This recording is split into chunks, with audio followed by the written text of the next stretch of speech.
Olá, boa noite. Meu nome é João Paulo e hoje a gente vai estar falando sobre como a nossa sociedade está iconoclasta. Bem, a nossa sociedade ela está aqui. Vamos lá, primeiro ponto: o que é iconoclastia? Iconoclastia é a rejeição de imagens religiosas e destruição das mesmas.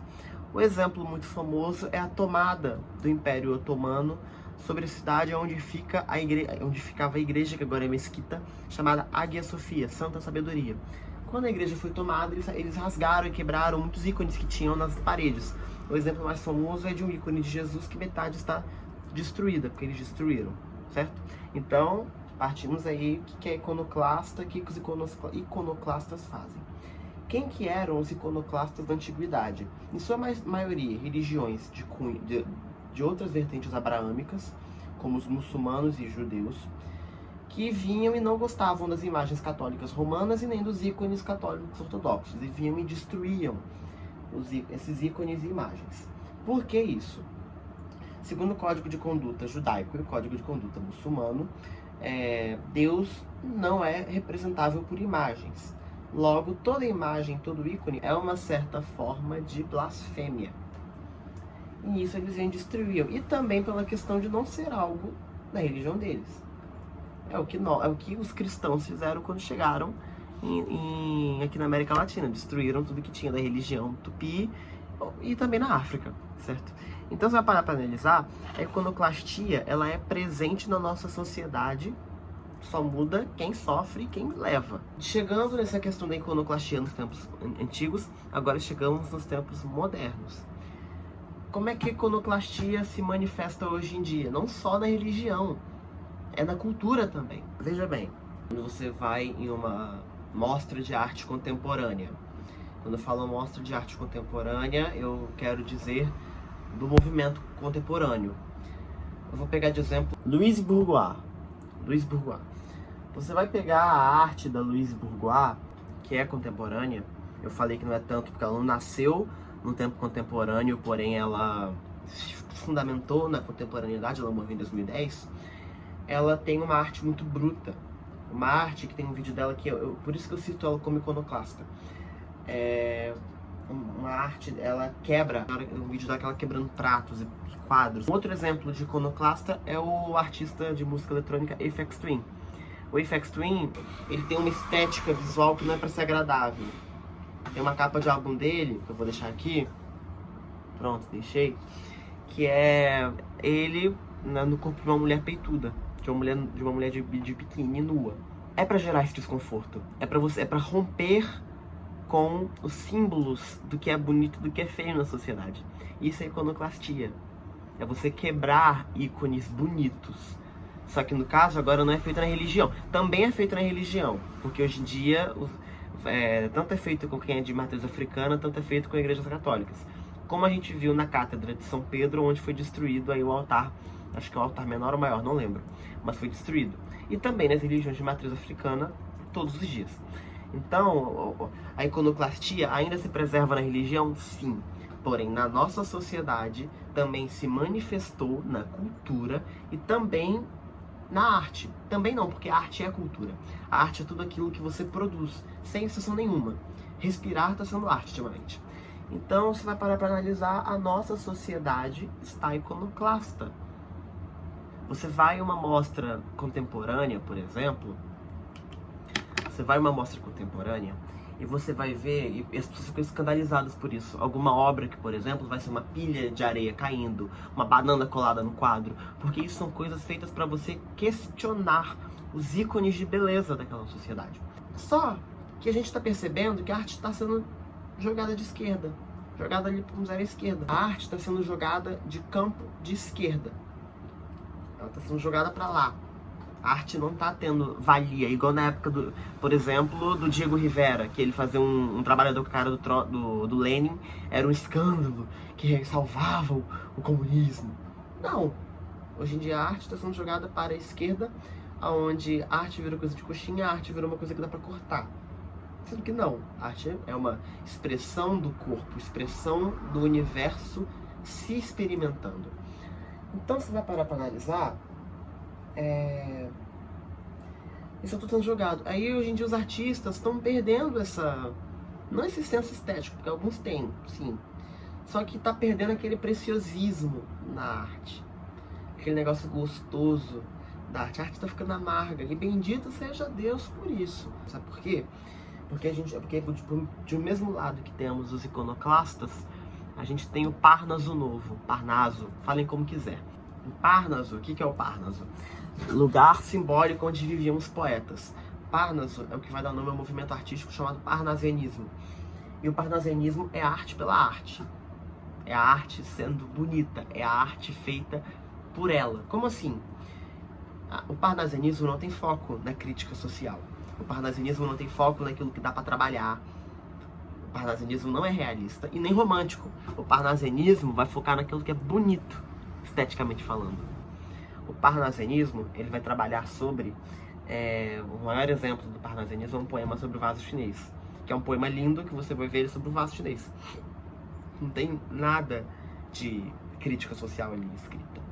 Hoje em dia, os artistas são divididos em dois. Os iconoclastas, são os que eu citei, que são aqueles que querem quebrar com rótulo, com ícones de beleza, que eles querem quebrar com a sociedade, que não tem muito valor por nada, que até são um pouquinho beatniks, lembra muito beatnik, são modernistas, e do outro temos os parnasianistas novos, que eles até gostam de falar sobre a realidade, sobre o romance, mas é daquela maneira saudosista, é daquela maneira, por exemplo, eu chegar aqui pra vocês e falar sobre os seios daquela linda mulher, sobre um trago de bebida, sobre como é bonito fumar um cigarro à beira-mar. São coisas tão efêmeras e são tão bregas. A melhor maneira é isso, é brega, sabe? E você vai ver a arte dividida nessas duas. A arte dividida nessas duas. E você vai parar pra analisar, não vai acabar nunca isso. Por quê? Do mesmo lado, na mesma época que nós temos, que nós tivemos Homero escrevendo a Ilíada, eu tô falando isso porque eu tô com os dois livros aqui, porque eu tava trabalhando sobre peças teatrais gregas. No mesmo tempo que nós temos Ilíada, que é uma troleta de livro que fala sobre toda a questão da guerra, nós vamos ter um Sófocles narrando a trilogia tebana, Édipo em Colônia e Antígona. Percebem? De um lado nós temos um que narra, claro, não no mesmo tempo cronológico, porque eu não quero me comprometer aqui pra vocês falando que se foram no mesmo tempo, porque eu sou contemporâneo, não quero me comprometer, sabe? Do mesmo jeito que nós temos Homero falando sobre as lindezas, sobre os deuses guerreando, perceberam? Um negócio meio efêmero, os deuses guerreando, pois não sei o que, Helena de Troia. Nós temos Sófocles expondo crítica por meio de peça teatral, sabe? Então, a sociedade, ela é iconoclasta, sim. Só que no mesmo tempo que ela é iconoclasta, sempre vão ter aqueles que defendem o símbolo. Uns defendem a queda do símbolo, outros querem o símbolo, sabe? E eu falo isso em todos os contextos. Eu tô falando agora no cultural, mas no religioso ainda permanece. Então a iconoclastia, ela permanece ainda nos tempos de hoje, na religião, igual antigamente. Só que por conta da complexidade do ser humano, porque a sociedade ela é complexa, a iconoclastia foi se abrindo para a cultura também. Um exemplo também de iconoclastia, que eu acho que para mim é uma obra iconoclasta, um exemplo de obra que eu acho que é iconoclasta, a tela vai estar espelhada, paciência, é A Insustentável Leveza do Ser, do Milan Kundera. Por que eu acho que é uma obra iconoclasta? Porque ele vai trabalhar aqui dúvidas e raivas daquele período. Esse livro ele vai narrar sobre 4 casais, Tomás, Teresa, Franz e Sabina. E ele vai trabalhar sobre a questão da guerra, sobre a questão do suicídio, sobre a questão da morte. É uma obra existencialista. Muito boa, aliás. Para quem quer começar no existencialismo, eu acho que é melhor começar por um romance do que por livros teóricos. Do que começar, por exemplo, por Sartre, que tem obrinhas curtas, mas querendo ou não demanda. É melhor você começar por um romance, certo? Você vai parar para analisar, é uma obra que não está preocupada em ser bonita.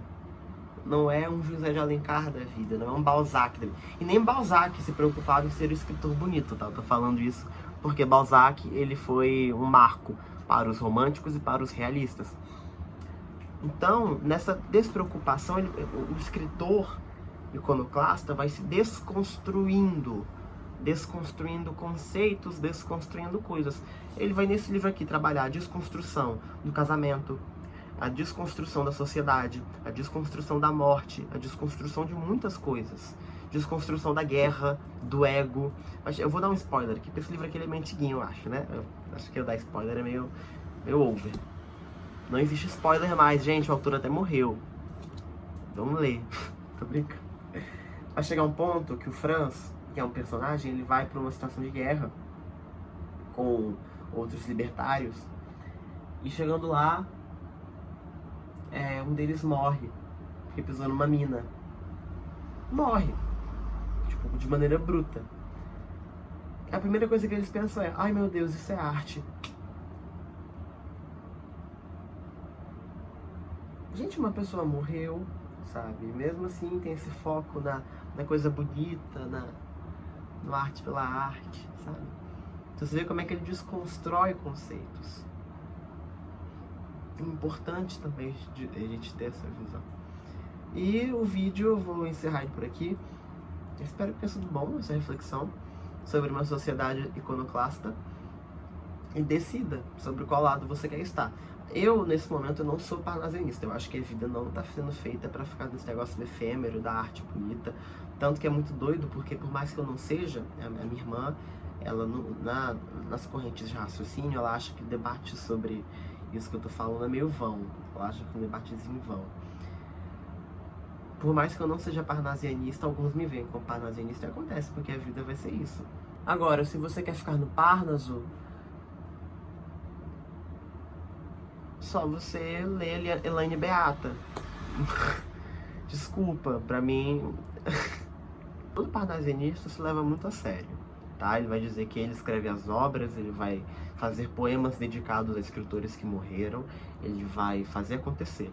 O iconoclasta não, o iconoclasta ele tenta tocar fogo em tudo que ele produz. Tanto que a maioria dos santos católicos tem esse viés.